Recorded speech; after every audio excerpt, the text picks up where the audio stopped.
ঢাকা টেস্টের তৃতীয় দিনে মিরাজ তাসকিনের নৈপুণ্যে বাংলাদেশের দাপট। প্রথম ইনিংসে ৩৮৬ রানে অল আউট পাকিস্তান। আজানের সেঞ্চুরি ছাপিয়ে স্পটলাইটে মিরাজের ৫ উইকেট শিকার। দিন শেষে টাইগারদের ৩৪ রানের লিড। দ্বিতীয় ইনিংসে সংগ্রহ বিনা উইকেটে ৭ রান।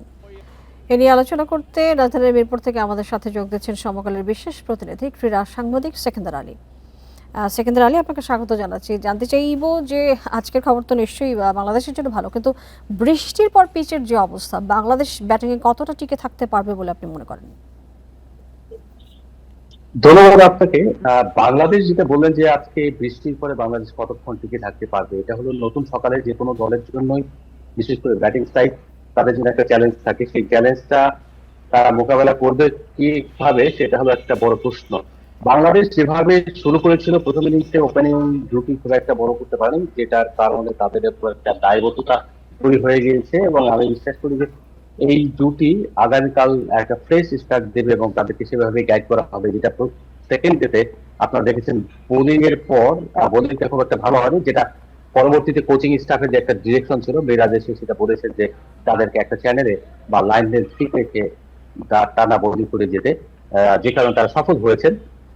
একইভাবে বড় ব্যাটার যারা রয়েছেন তাদের একটা নির্দেশনা থাকবে যেন পুরো দিন তারা সার্ভ করতে পারেন বাংলাদেশকে। যদি একটা দিন খেলতে পারেন, অর্থাৎ ৯০ ওভার কিংবা ৮৫ ওভার যদি তারা টানা খেলে দিতে পারেন, তাহলে আপনার তাদের যে টার্গেট ৩০০ রান করা, অর্থাৎ লিড নেওয়া, সেই লিডটা হয়তো তারা পেয়ে যাবেন। যদি এখানে যে কোনো একজনকে বড় ইনিংস খেলতে হবে, যদি বড় ইনিংস না খেলতে পারে আর যদি কোনো কারণে সার্ভাইভ করতে ঝামেলা হয়, তাহলে কিন্তু বিপদ আসন্ন। যে বৃষ্টির বাগড়াতে রয়েছে, দুদিন বাকি আছে এখনো। জানতে চাই যে পরিণতি আসলে যদি বৃষ্টি বাগড়া দেয়, সেক্ষেত্রে কোন দিকে যেতে পারে? একটা সঠিক কথা বলেছেন যে বৃষ্টি বাগড়া দিলে ১০ এবং ১১ আবহাওয়ার ফোরকাস্ট যেটা ছিল, সেটা হলো বৃষ্টি হওয়ার কথা ছিল। সেটা আমরা অলরেডি ১০ তারিখে দেখে ফেলেছি। ১১ তারিখ আগামীকাল সেই জায়গা থেকে তাদের একটা বৃষ্টি হওয়ার একটা সম্ভাবনা রয়েছে।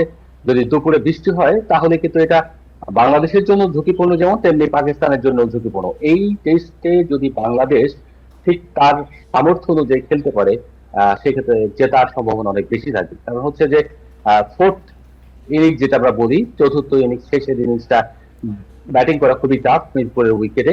ও যে ধরনের কন্ডিশন এখন মানে একটু একটু করে চেঞ্জ হচ্ছে, তাতে আগামীকাল যদি ওয়েদারটা একটু শাইনি থাকে মর্নিং এ, তাহলে কিন্তু উইকেট চেঞ্জ হয়ে যাবে। এবং এই বিহেভিয়ার চেঞ্জ হয়ে যাওয়ার সঙ্গে সঙ্গে বাংলাদেশের জন্য ট্রাভেল তৈরি হলে নিশ্চয়ই সেকেন্দার আলী, ভালো কিছু প্রত্যাশা আমরা করছি। ধন্যবাদ আপনাকে আমাদের সাথে যুক্ত হওয়ার জন্য।